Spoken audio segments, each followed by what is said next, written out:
Hello po sa inyong lahat. Isang magandang umaga po sa inyong lahat. Ngayon po ay 19 ng Marso 2026 anyo at ang oras po ngayon dito sa Los Angeles, California ay alas 7:37 ng umaga.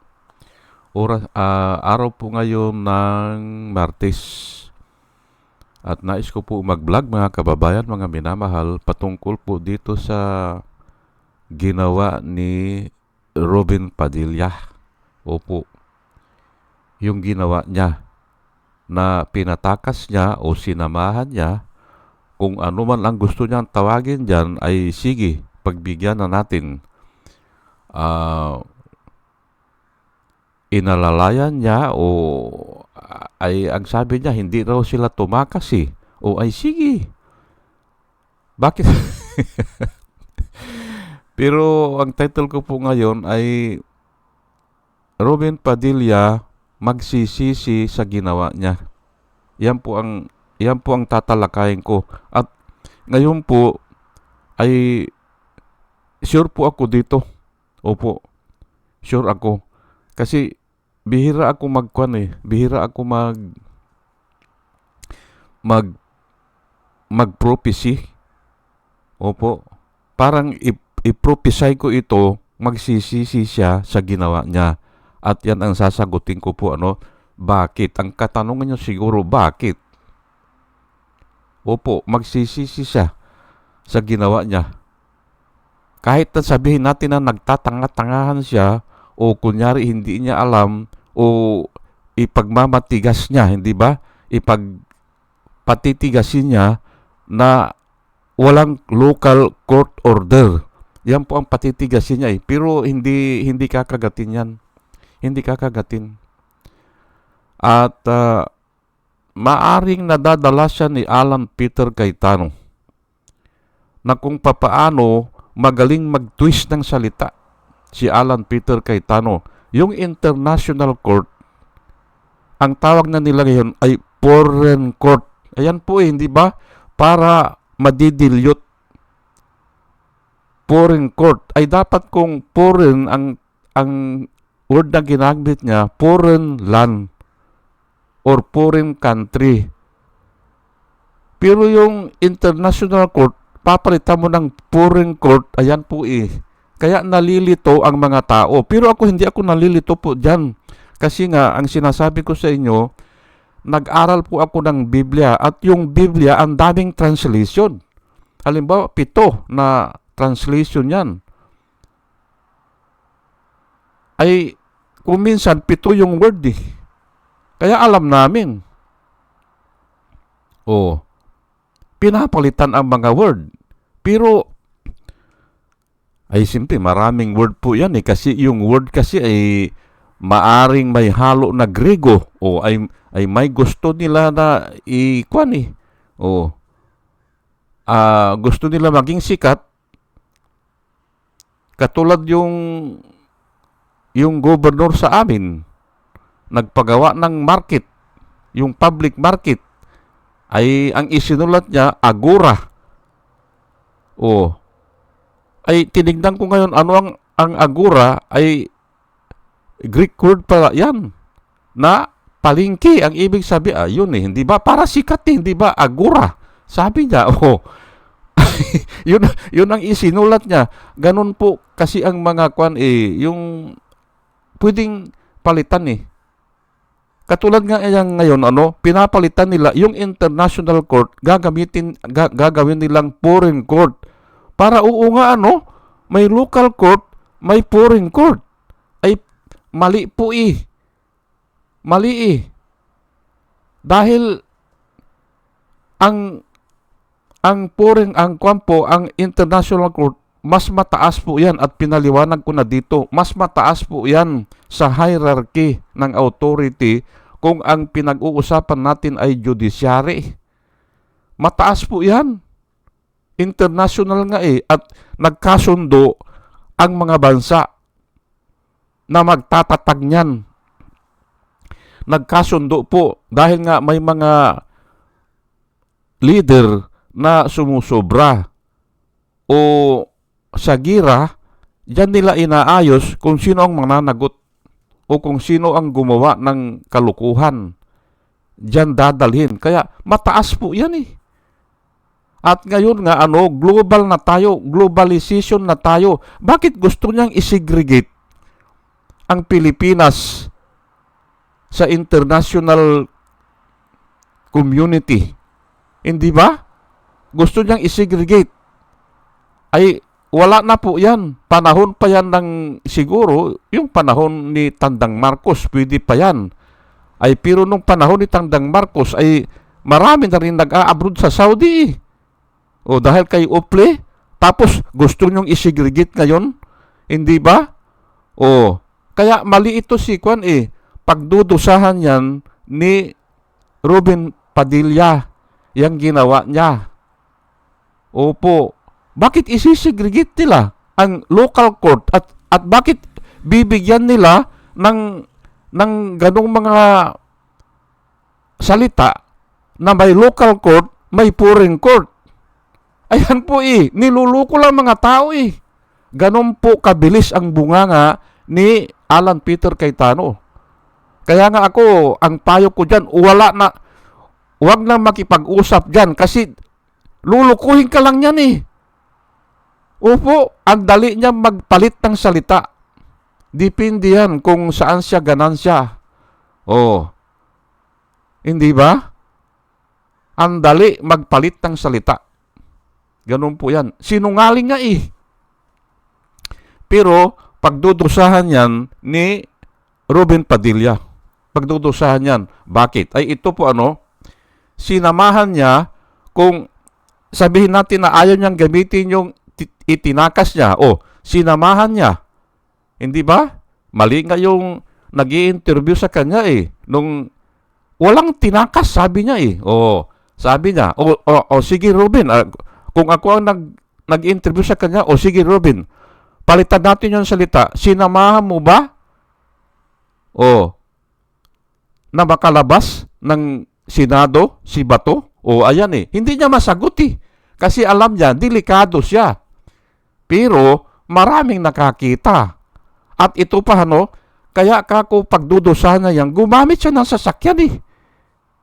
Mabuti sana kung naglakad lang sila. Hindi ba? At doon na sila sumakay doon sa paglabas ng gate. O gate ng Senado, o gate ng GSIS. Confirm kasi po yan ng GSIS. Ayan, gumamit siya ng sasakyan. At pag gumamit ka ng sasakyan po sa isang krimen, ay mataas po ang parusa dyan. Halimbawa, pumatay ka ng tao, gumamit ka ng punyal, mataas po ang kwan yan. Pero kung nagsuntukan lang kayo, napatay mo, ay iba yun, hindi ba? Ay kung gumamit ka pa ng halimbawa, gumamit ka ng baril, ay talagang intention mo talagang papatay. Hindi ba? Ganon po yan eh. Ayan. At ito, si Ruben Hood Padilla, may sinyalis na ito eh. May sinyalis na pag gumamit siya ng sasakyan, nahuhuli siya eh.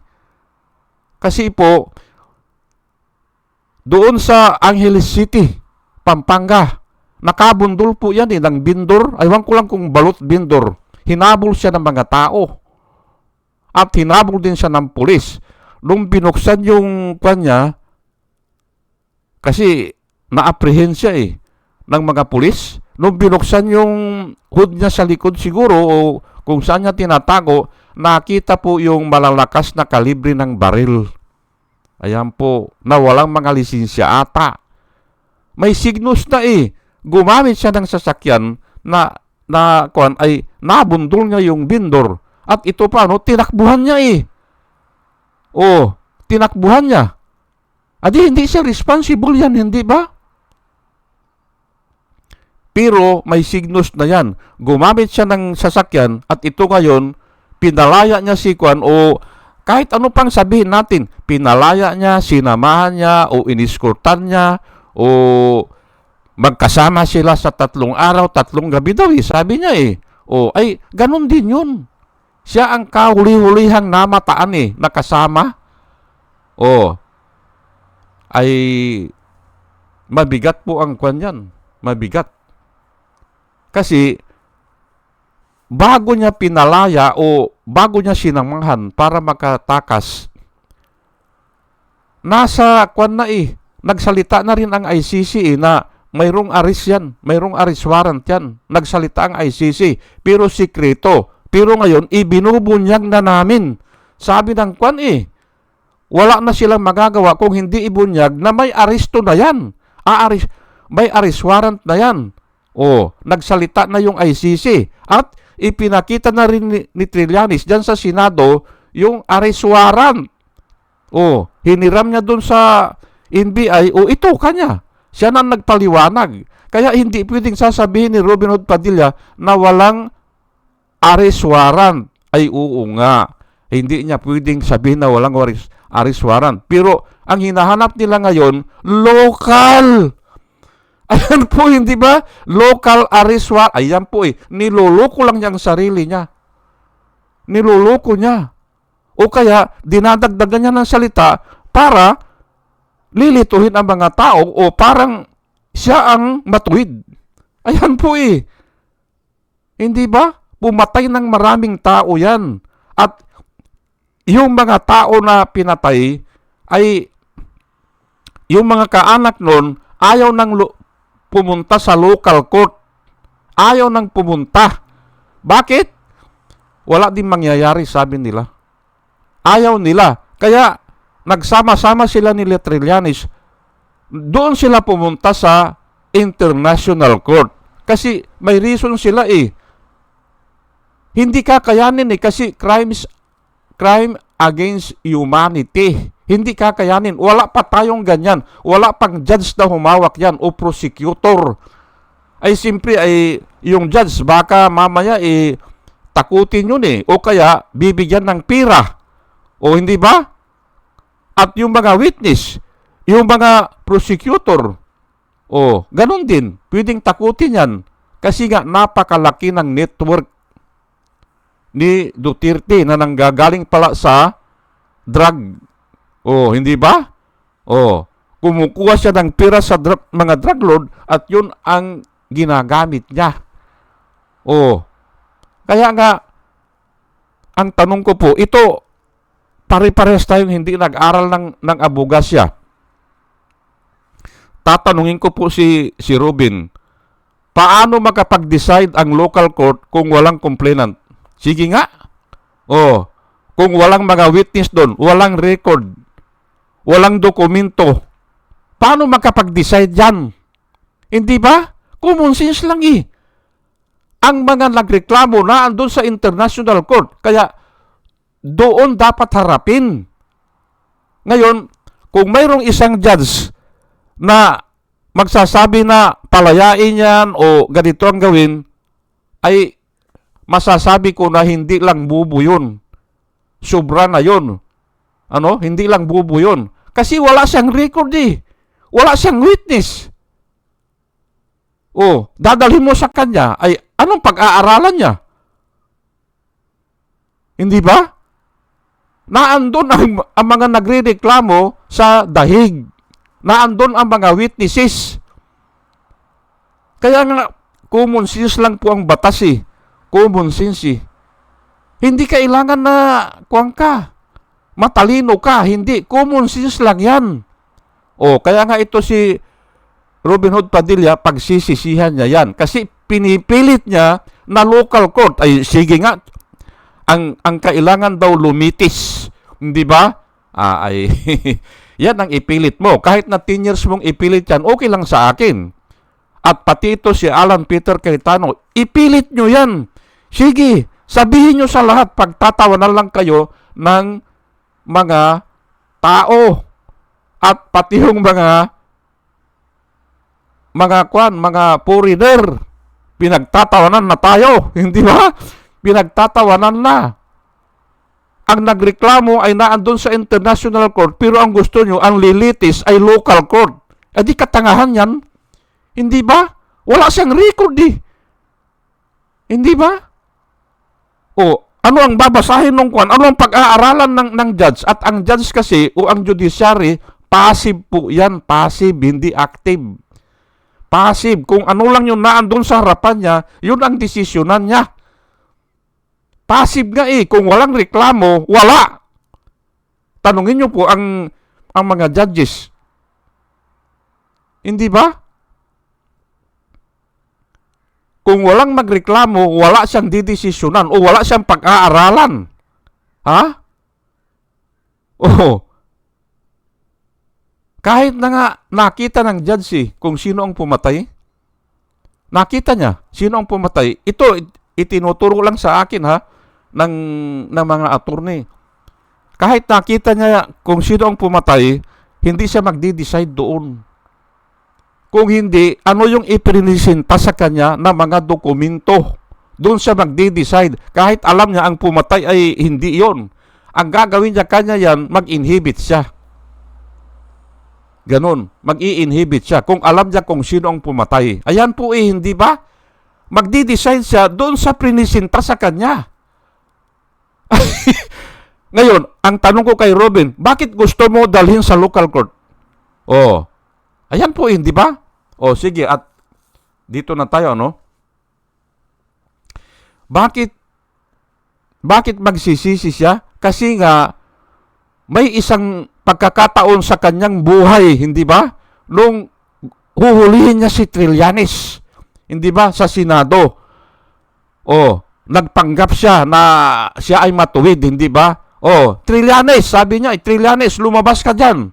O, citizens arrest ito. Ako ang huhuli sa'yo, sabi niya. O, kung may kaso ka, harapin mo, sabi niya, hindi ba? Ay ngayon, yan ngayon ang kumakalat sa social media. Bakit bigla siya nagbago? O, bakit ngayon si Bato itinakas niya? Kaya, ay pagsisisihan niya ang ginawa niya eh. Alam niya kasi ang tama eh. Nung sinabi niya kay Trillanes, kung may kaso ka, harapin mo. O, ay bakit ito itinakas niya? Ayan po eh, hindi ba? O, hypocrisy yan. O kaya, wala siya sa katinuan. Kaya pagbabayaran niya yan. Alam niya ang tama eh. O, Trillanes, huwag kang bata. Yang taguan, bata lang yan. Laro lang ng bata yan. O, harapin mo, sabi niya. O, ayan, hindi ba? Ngayon, ibinabalik sa kanya ng mga tao yan. Kaya kako pagbabayaran niya yan. Pagbabayaran niya, opo. Kasi nga, ay dubli-dubli na po eh, hindi ba? Dubli-dubli na ang ginagawa niya ay niluluko niya ang sarili niya. O kaya nga tinatanong siya ng media ngayon eh, kung ikaw ba ang kasama ni Bato de la Rosa, ay hintayin na lang po natin ang investigasyon, sabi niya eh. Oh, yan ang sign ng alam niya na mali yung ginagawa niya. Oh, at dapat talaga yan, hulihin yan at kasuhan yan. At itong international court po, hindi nagre-relax yan. Hindi nagre-relax. Kahit na after 2 years, yan pa rin yan eh. Oh, hulihin yan si Bato de la Rosa. Hindi nagre-relax yan. Ay kung mag-issue sila ngayon na isasama na ito si Robin Hood Padilla. Hindi ba? Kaya magsisisi yan eh. At bilang isang senador, hindi trabaho ng senador yan. Kasi ang senador dapat law-abiding citizen. Hindi ba? Pwede siyang kasuhan dyan. Marami pong pwedeng kaso yan, pero punta na tayo dito sa Proverbs. Proverbs 19 verse 5. A false witness will not go unpunished. Ako naniniwala ako dito, ay false witness po yan, And he who speak out lies will not escape. Ayan po nakasulat. A false witness will not go unpunished, and he who speak out lies will not escape. Ayan po. Hindi siya pwedeng kanyan. Hindi siya pwedeng, ay lalo na yan, dubli-dubli na eh. Alam niya ang tama. Ano ang gagawin dapat ni Bato? Sumuko ka na, harapin mo ang kaso mo. Dapat ganun ang sinasabi niya. Dahil ganun din ang sinabi niya kay Trillanes. Oh, kailan ba yun? Kwan yan. Kailan ba yun sinasabi niya? Presidente si Digong noon eh. At kwan pa si Trillanes doon eh, senador eh. Oh, 2019? 2018? Oh. Proverbs 12:6, the words of the wicked lie in wait for blood, but the speech of the upright rescues them. Ayan po ano, ayan nga ano, the words of the wicked, wicked yan ganyan eh. Wicked. Yung kung ano-ano na lang ang sinasabi. Katulad ngayon ano, in example ko ano, ang tawag nila ngayon sa international court, foreign court. Hindi ba? Oh, para ma-dilute yung karapatan. Hindi ba? Kung tawagin na nila ngayon ay foreign court. Ganyan po kabilis ang mag-isip si Alan Peter Cayetano. Hindi ba? Ihiwalay nila agad na foreign court yan, local court ito. Ayan po. Yan ang trabaho ng mga wicked. They lie and wait and yun nga, yung wait for the blood. Nagpaputok sa Senado tapos sasabihin nila sinugod sila ng NBI. Ay may usapan nga na kayo ang mag-custody o custodian kayo ni Bato O, tapos ngayon, ang sinasabi ni Alan Peter Cayetano ay wala namang kanyang local court order Ayan po hindi ba? Natotoo naman. Half truth, hindi na nga kailangan yan kasi nga may international court Ay judge din ang nag-issue dyan. Hindi ba? At sa hierarchy ng authority, pinaliwanag ko na mas mataas po ang international court. At naandun sa constitution natin yan. We adhere to the international court order. Hindi ba? Oh, we adhere. Ay kaso naman ay yun nga lulukuhin lang ang salita hindi ba? Na parang kung marinig ng ordinaryo na tao ay parang tama. It appears to be true kasi nga ay foreign court nga Pero pinalitan niya yung international. Hindi ba? Na dapat ay kung gagamit ka ng foreign land, hindi ba? O foreigner, hindi ba? Ganon. Ay. Dito na po tayo sa sa Matthew 12 verse 36. Ito po nakasulat but I say unto you that for every idle word that man may speak, he will give account thereof in the day of judgment. Ayan po, kabisado ko po yung Ito po na ginagamit nilang salita, idle word po yan Idle word. Kaya pagbabayaran nila yan. Amak mo, yung international court, ang sasabihin nila, foreign court na Idle word po yan. Oh, walang, pero pagbabayaran nila yan. Kasi nga, niluluko nila mga tao. At ito nga ngayon, nakikita natin, ayaw na magsalita ni Robin Hood Padilla. Ayaw na. At kung talagang gigipitin ito ng gobyerno na yan na ang gusto ng mga tao na kasuhan na yan, ibilanggo na yan, yung nga iba yung pardon i-recall o aywan lang natin pero hindi na pwede yan.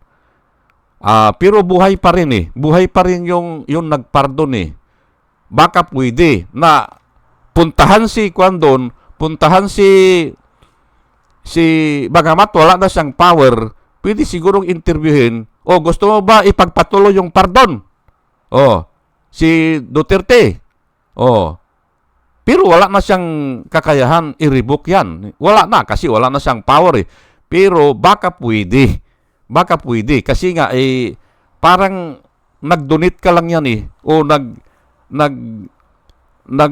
will and testament ka na ibibigay mo yung lupa mo dun sa isang tao, pero nung wala ka ng pira, ay nasa ospital ka, ay tika muna, ay babawiin ko yung property. Pwede yun eh. Hindi ba? Kasi walang akong makain eh. Hindi ba? O, yung mga last will and testament, pwedeng i-revoke yan. Kung wala ka lang talagang makain. Ayan po. Pero bahala ang mga attorney dyan. Oh. Mr. Duterte, gusto mo ba pang ipardon ito? O ituloy ang pardon? Aywan ko lang kung magsasalita pa doon si Duterte. Palagay ko hindi na, ano? Pero nga, itong ginawa ni Robin Hood Padilla na pinatakas niya, hindi ba? Pinatakas niya o sinamahan niya. Ginamit pang sasakyan niya. Ha? Na alam niya na mali. Kasi nga, si Trillanes, sinabihan niya, Hoy Trillanes, sabi niya, sumuko ka na. Oh. Kaya nga, dubli-dubli po ang pwedeng ipatong dito. Alam niya ang tama eh. Na dapat sumunod tayo sa batas. Law-abiding citizen nga eh. Hindi ba? Kailangan law-abiding citizen tayo kasi nga nakasulat sa Biblia, the law was added, hindi ba? The law was added to bring us to righteousness or to avoid war. To avoid disorder, the law was added. Kaya nga tayo may mga batas eh para i-avoid natin ang bloodshed o ang disorder. Ay kung lahat tayo hindi nasusunod, adi disorder na yan, mawawala ang gobyerno natin. Hindi ba? Nasa Biblia po yan eh. The law was given or the law was added or the law was promulgated. Kini-create yan eh. To avoid war and disorder. Yun na lang para maintindihan natin.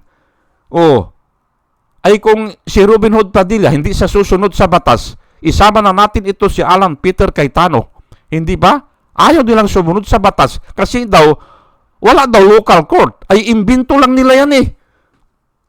Imbento lang nila yan. Pero nga, marami silang naloloko. Pero ngayon, unti-unti, nahihimas-masan na ang mga tao. Opo. Kaya patuloy ako nagsasalita dito para maintindihan na niloloko lang nila ang tao kasi nga maraming magkakahawig na salita. Pipili sila ngayon ng isang salita na foreign land, pwede nilang gamitin na foreign court. Ayan po, hindi ba? Para ma-dilute ang importansya.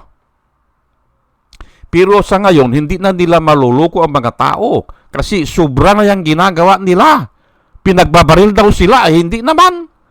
Oh, ang nagpaputok pala ay yung mga tauhan nila. Oh, at ito nga kabisado ko po yung building na yan. Kabisado ko. Oh, yung pinutukan nila, yung salamin na nakikita nyo, kabila nun, GSIS na yun. GSIS na. Oh, yung salamin na ang daming tama, GSIS na yun. Kaya nga, pwede silang kasuhan yan ng GSIC. Bakit pinutukan nila yun? Wala naman tao. Hindi ba? Hindi ba? Oh. Kaya ang dami pong kaso niyan, Ang daming kaso. Kaya nga lang ay bahala sila dyan. Basta ang sinasabi ko dito, the law was added to bring us to righteousness o the law was added to avoid war and disorder. Ayan po Kaya dapat yan ay ikulong na yan o kasuhan na yan o panagutin na yan. Hindi ba? Pero yun nga, ang sinasabi ko dito, magsisisi yan dyan sa ginawa niya. Kasi ay kung nabilanggo si Bato, hindi ba? O, sino magtatanggol sa kanya? Si Alan. Ay isa din yan, hindi ba? Wala eh. Kanya-kanya na yan. Pag nakademanda na yan, kanya-kanya na sila yan. Kaya magsisisi siya. Hindi ba? Nung dumating si Bato, parang ang description ko doon kay Bato, muling nabuhay na galing sa patay. Hindi ba? Nagsisigaw doon, hindi ba? Palakad-lakad doon. Going back and forth.